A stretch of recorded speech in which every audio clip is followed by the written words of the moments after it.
Take it.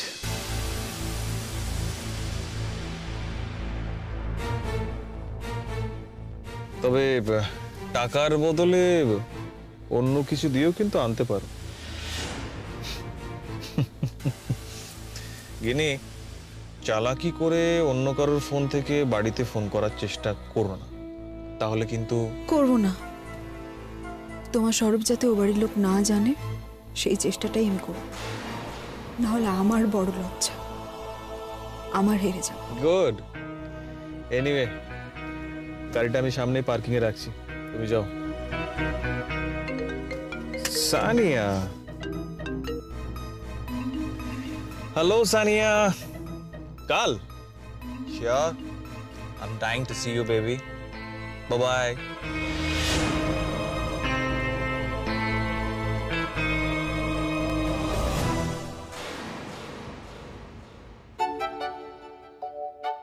কি ব্যাপার বলো তো, তুমি আজ হঠাৎ এই রাস্তা দিয়ে? আছে আছে, কারণ আছে। কারণ আছে বলতে বলতে তো এত দূর চলে আসলাম। এরপর তুমি কারণটা বলো, না হলে আমি উল্টো দিকে হাঁটছি। তোমাকে একটা জিনিস দেবার আছে। মানে? এবার কিন্তু সিরিয়াসলি বাড়াবাড়ি হচ্ছে, আমি আবার সত্যি রেগে যাব। তুমি তো দেখছি নিত্য কিছু না কিছু দিচ্ছ আমাকে। খুব পয়সা হয়েছে না তোমার? আরে ওই অনুষ্ঠানে টাকা তো সব খরচা হয়নি। কাল আবার আমাদের আরো দুটো অনুষ্ঠান ফাইনালাইজড হলো, আর তার মধ্যে একজন বললো আমাকে অ্যাডভান্সও দেবে। তো টাকা পেলেই সেটা খরচ করে দিতে হবে? আচ্ছা, আবার কি দেবে শুনি? এমন কিছু যা তোমার খুব পছন্দ, যা কিছু সময়ের জন্য হলেও তোমার মনকে আনন্দ দেবে। শোনো, তুমি এখানে দাঁড়াও, একদম এগোবে না, আমি এক্ষুনি আসছি। আরে আরে, আমি এভাবে রাস্তার মধ্যে দাঁড়িয়ে থাকবো নাকি? তুমি এখানে ওয়েট করো, আমি আসছি।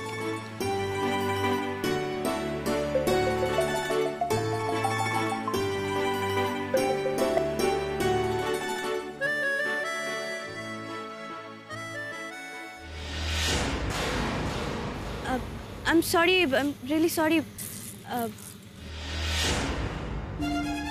গিনি, তুমি? মেঘ,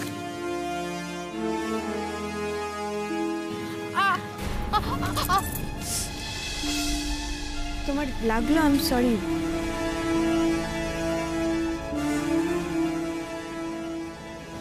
তুমি এইদিকে এটা কিনতে বুঝি?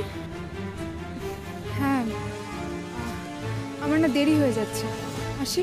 গিনি, I'm sorry.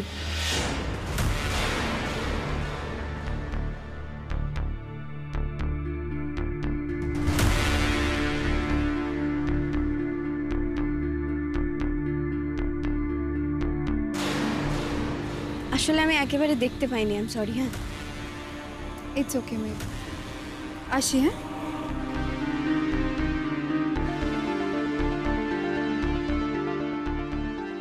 তোমার গান, পড়াশোনা কেমন চলছে? চলছে ভালোই। চলো।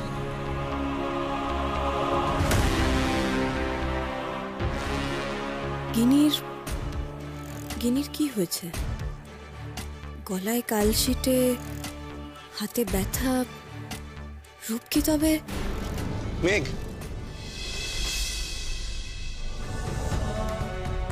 পড়াশুনো, গান সবকিছুতে ওই আকাশটা ছুঁয়ে ফেলো না। আমি জানি তুমি ঠিক পারবে, আর আমি ঠিক এখানে দাঁড়িয়ে তোমার জন্য হাততালি দেবো, জোরে জোরে। হ্যাঁ না,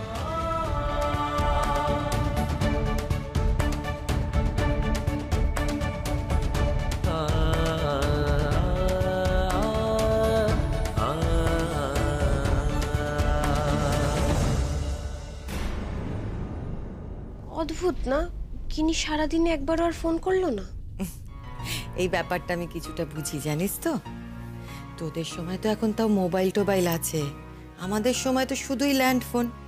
আর আমি যখন এই বাড়িতে বিয়ে করে এসেছি, তারপরে বাপের বাড়িতে ফোন করার সময়ই পেতাম না। এই বাড়িটা পুরো লোকজনে গম গম করতো। কিন্তু ওদের বাড়িতে তো রূপ আর রূপের মা ছাড়া এখন কেউই নেই, আঙ্কেলও চলে গেছেন। আরে বাবা, আত্মীয় স্বজন তো আছে, তাই না?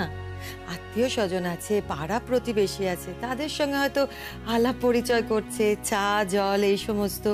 সেই জন্যই হয়তো তোকে ফোন করতে পারছে না, সময় পাচ্ছে না। দূর,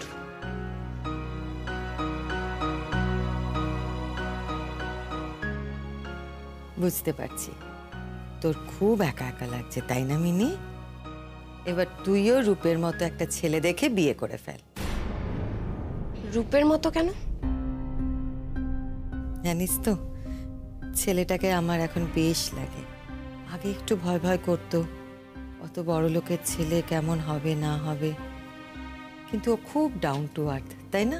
ভদ্র, নম্র, হাসি খুশি। আমার কিন্তু বেশ লাগছে এখন ওকে। আর দেখ না, সেই রাত্রে সেদিনকে যেটা হলো মেঘের সাথে, ও কিন্তু ইচ্ছে করলে ও বা ওর ফ্যামিলি আমাদেরকে অন্য কিছু বলতেই পারতো, কিন্তু দেখ ওরা কেউ কিচ্ছু বলেনি। এটাই তো বড় পরিবার, শিক্ষিত পরিবার হওয়ার লক্ষণ, তাই না? তবে তোর যদি অন্য কোনো ধরনের ছেলে পছন্দ হয়, সেটা কিন্তু তুই কাকিমণিকে বলতেই পারিস। দেখ, দিদি ভাই তো গিনির বেলায় সবটা করেছে, আমি কিন্তু তোর বেলায় সবটা করব। কিন্তু কিন্তু গিনির ফোনটা ওরা এখনো সারালো না কেন? ওটা তো একটা বেসিক ব্যাপার। আরে বাবা, হয়ে যাবে। কি এত ফোন ফোন করে মাথা খারাপ করছিস বলতো? হ্যাঁ, আর তাছাড়া ফোনটা কতটা ভেঙেছে সেটাও তো আমরা জানি না। রূপের ফোনও তো আছে, এই কটা দিন তো বাড়িতেই থাকবে, ওকে ফোন করে নিলেই হয়। যাগে, শোন, তোর যদি কাউকে পছন্দ হয়, সেটা কিন্তু তুই সবার আগে আমাকে বলবি। বলবি তো? প্রমিস? কাকিমণি, আমার কারোর সাথে কিছু চলছে না। সে এখন না হয়নি, কিন্তু পছন্দ যে হবে না সেরকম পণ তো তুই করিসনি। আচ্ছা কাকিমণি, তোমার একবারও মনে হয়নি যে বিয়ের দিন রূপ একটু বিয়ের সময় আর কি বেশি বাড়াবাড়ি করছিল? বাড়াবাড়ি? কোথায় রে? বাড়াবাড়ি আবার কোথায় করলো? একটু রিয়াকশনটা দেখবো কাকিমণির। আমার তো মনে হচ্ছিল ও বোধহয় একটু ইনটক্সিকেটেড ছিল। না, রূপ কি সেরকম ছেলে বা সেরকম ফ্যামিলির ছেলে নাকি যে ড্রিঙ্ক করে বিয়ে করতে আসবে? দেখ, আমি তো বরণ করেছি জামাইকে, তাই না? মোটেই সেরকম কিচ্ছু না। তোকে কে বলেছে এসব কথা? না, আমায় কেউ বলেনি, আমারই মনে হয়েছে। ওসব মনে রাখিস না রে মিনি। সত্যি কথা বলতে আমারও না প্রথম ভয় করতো, জানিস তো। অত বড় লোকের বাড়ির ছেলে কেমন হবে, কিন্তু ওর বাবার সঙ্গে যখন আলাপ হলো, তখন মনে হলো যে ওই রকম মানুষের শিক্ষায় কোনো সন্তান খারাপ হতে পারে না। নিশ্চয়ই ভালো হবে, খুব ভালো হবে। আরে দাঁড়িয়ে থাকিস না, তাড়াতাড়ি নিচে আয়।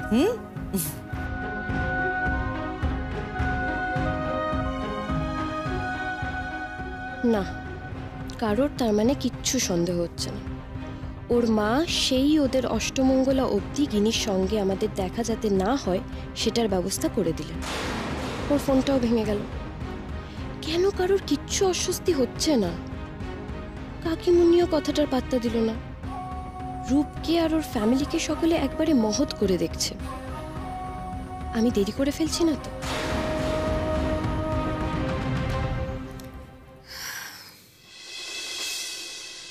গিনি মনে হয় এতদিনে প্রবলেমে পড়েই গেছে।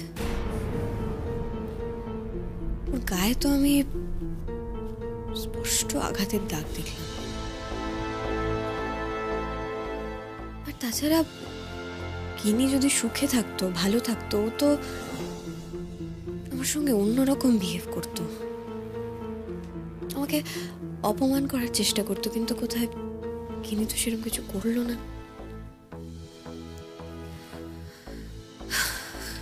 করি কি বা করবো? কিছু বলতে গেলেই তো ওদের বাড়ির সবাই উল্টা আমাকে অপমান করবে।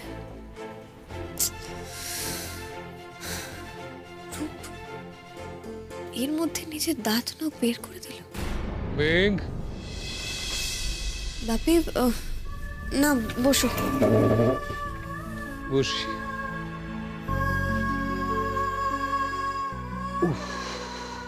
কি ব্যাপার তোমার, আজ এত দেরি হয়ে গেল? আরে আর বলিস না, টিচার্স কাউন্সিলের মিটিং ছিল না, মিটিং মানেই তো এখন আকথা আর কুকথার স্রোত। এরা সব শিক্ষক, এদের দেখলে কেমন ভয় করে। শুধুমাত্র নিজের স্বার্থ ছাড়া আর কিচ্ছু বোঝে না। অসাধু উপায়ে পলিটিক্যাল ইনফ্লুয়েন্স কাজে লাগিয়ে ওপরে ওঠা। এরা সব ছাত্রদের কথা ভাববে? অযোগ্য লোকেতে না ছেয়ে গেছে চারদিকটা। ছাড়ো, এসব যত ভাববে তোমার ফ্রাস্ট্রেশন উল্টে তত বাড়বে। যা বলেছিস, তার থেকে তোর দিকে তাকিয়ে থাকলে আমার মন ভালো হয়ে যায়। না সত্যি, তুই যে এত ভালো রেজাল্ট করবি এটা কিন্তু আমিও ভাবিনি। তোদের হেড অফ দ্য ডিপার্টমেন্ট আমাকে ফোন করেছিলেন, বলেন যে মেয়ের জন্য বাবাকে অভিনন্দন। এটা যে কি এক অসাধারণ স্যাটিসফ্যাকশন না, মানে আমার মেয়ের জন্য আমাকে কেউ ফোন করছে। ধুর, দুতি ম্যাম আমাকে একটু বেশি ভালোবাসেন। কারণ আছে তাই ভালোবাসেন, যোগ্য মানুষকেই তো ভালোবেসেছেন। আমি তো অপেক্ষা করে আছি কবে হেঁটে যাব আর লোকে আমাকে দেখিয়ে বলবে, ওই দেখ অনিন্দ রায় যাচ্ছে। কে অনিন্দ রায় জানিস? মেঘ রায়ের বাবা। বাপি, তুমি না সত্যি। এইভাবে না এগিয়ে যা, চারপাশের সমস্ত ক্ষুদ্রতা, নিচতা তুচ্ছ করে এগিয়ে যা। চারপাশটা যেন তোর কাছে পিঁপড়ের মতো মনে হয়। ওই লিলিপুটদের মধ্যে তুই হবি গালি। আচ্ছা, তুমি তো জিজ্ঞেস করলে না ওই 10,000 টাকাটা আমার কেন লাগলো? বন্ধুরা ধরেছিল নিশ্চয়ই, খেতে চেয়েছে। আমিও তো ভাবছি খেতে চাইব। বন্ধুদের তো আমি এর আগেও খাইয়েছি। কোনোদিনও লেগেছে 10,000 টাকা? হ্যাঁ, সেটা অবশ্য ঠিক কথা। কেন লাগলো রে? নীলকে ফেরত দেবার জন্য।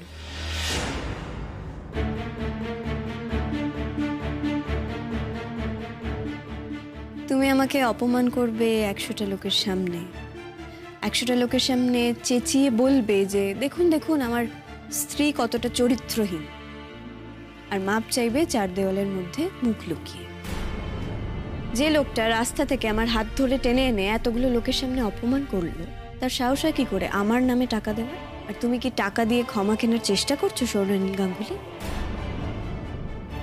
ড্যাম ইট, আমি তো মাপ চাইছি তোমার কাছে, সেটা তুমি কেন বুঝছো না?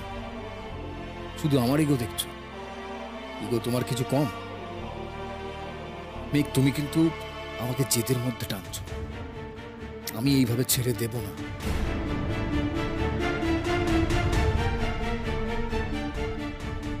আচ্ছা, মেঘের কথাগুলোর মধ্যে কি কোনো ভুল ছিল?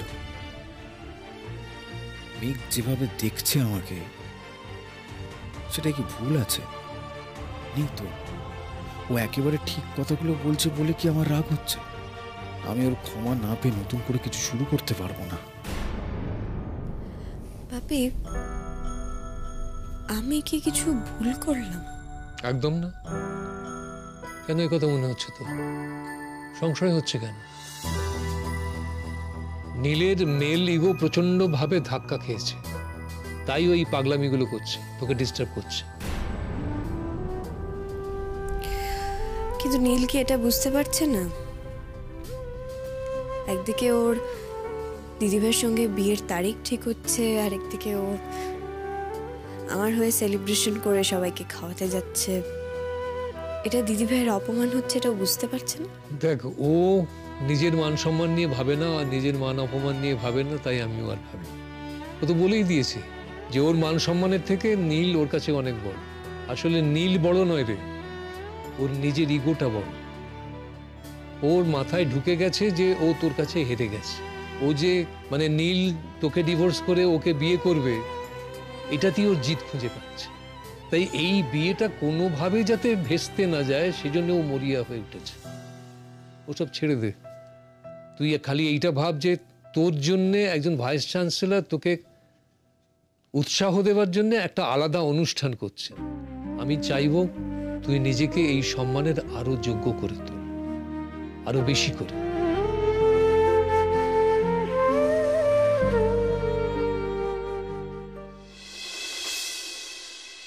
আজ আমাদের খুব গর্বের দিন। আমাদের ইউনিভার্সিটির 3rd সেমিস্টারের ব্যাচের ছেলেমেয়েরা এবার প্রত্যেকটি বিষয়ে খুব ভালো ফল করেছে।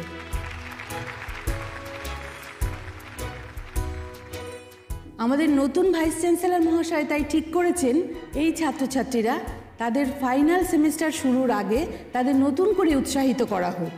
তাই এই অভিনব উৎসাহদানের অনুষ্ঠান তিনি আয়োজন করতে উদ্যোগী হয়েছেন।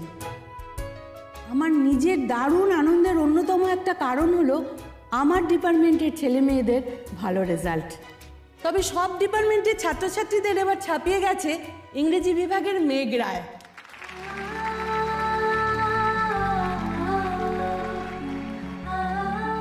ছটি পেপারের মধ্যে 4টি পেপারেই সে আমাদের ইউনিভার্সিটির অল টাইম হাইয়েস্ট নাম্বারের রেকর্ড ভেঙে দিয়েছে।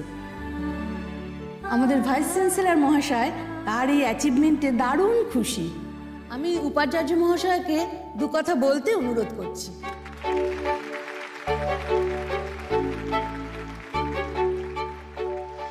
আমার পক্ষ থেকে এখানে ইউনিভার্সিটির যে ছাত্রছাত্রীরা সবাই উপস্থিত আছো, সবাইকে আমার অনেক শুভেচ্ছা এবং অভিনন্দন।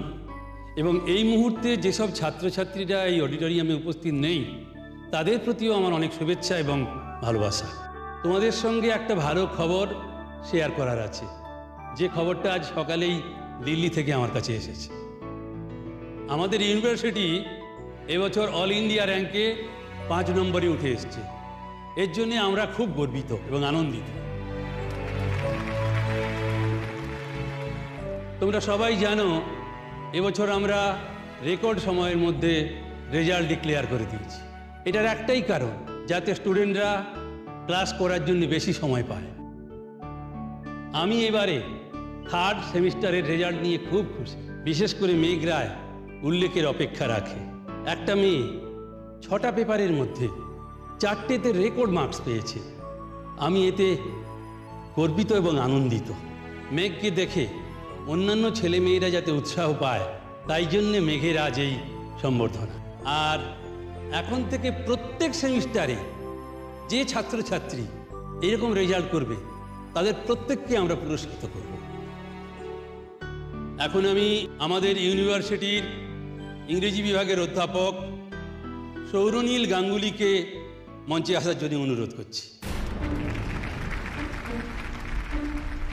তার আর মেঘের সম্পর্কটা হয়তো সকলে জানে না, আমি বলে দিই সকলকে, পুরা হাজব্যান্ড অ্যান্ড ওয়াইফ। আর মেঘ এবারে যার রেকর্ড ভেঙেছে সে আর কেউ নয়, সে সৌরনীল। তুমি এই পুষ্পস্তবক মেঘের হাতে তুলে দাও।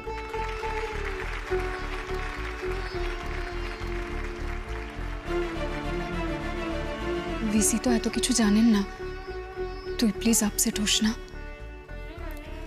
মাঝে মাঝে মনে হয় ইউনিভার্সিটিটা ছেড়ে দিলেই ভালো করতাম। এখানে থাকলে বোধহয় নীলের ওয়াইফ থেকে এক্স ওয়াইফ হয়ে থেকে যেতে হবে। Thank you sir, thank you madam, thank you তোমাদের সকলকে। আমি নিজেকে খুব লাকি মনে করি মেঘ আমার জীবনে একদিন এসেছিল বলে। মেঘ শুধুমাত্র লেখাপড়ায় নয়, গান বাজনার জগতেও মেঘের স্বচ্ছন্দ বিচরণ, ওর ট্যালেন্ট আমাকে মুগ্ধ করে। আজ আমি গর্বিত। তার সব থেকে বড় কারণ, আমার রেকর্ড মেঘ ভেঙেছে। মেঘ একজন ইন্টেলিজেন্ট, অনেস্ট, ডেডিকেটেড স্টুডেন্ট এবং প্রচণ্ড হার্ডওয়ার্কিং। এই রেজাল্ট, এই কৃতিত্ব সবটাও ডিজার্ভ করে। মেঘ আরও অনেক কিছু ডিজার্ভ করে। আমি আশা করব ও আরও অনেক কিছু অ্যাচিভ করবো ওর জীবনে। আমি মেঘকে রিকোয়েস্ট করছি স্টেজে এসে 2-1টা কথা বলার জন্য, প্লিজ।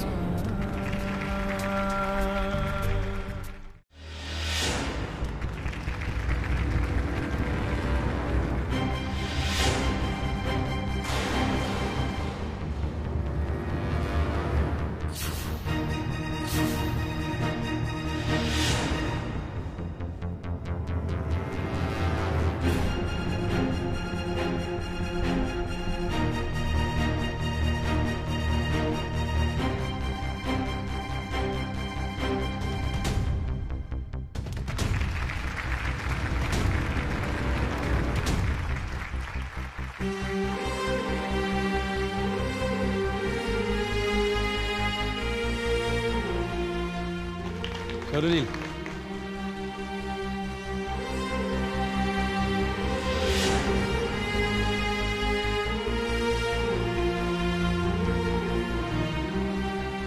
কি হচ্ছে এটা এখানে?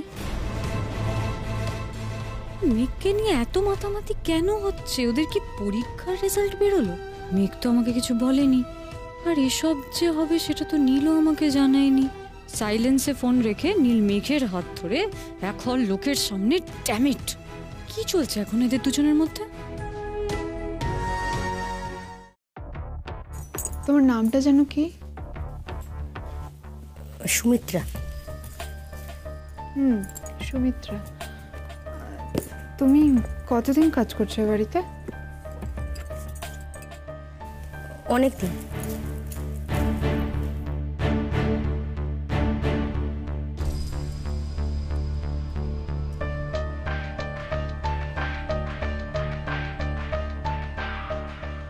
তোমায় কি কেউ আমার সঙ্গে কথা বলতে বারণ করেছে? না তো।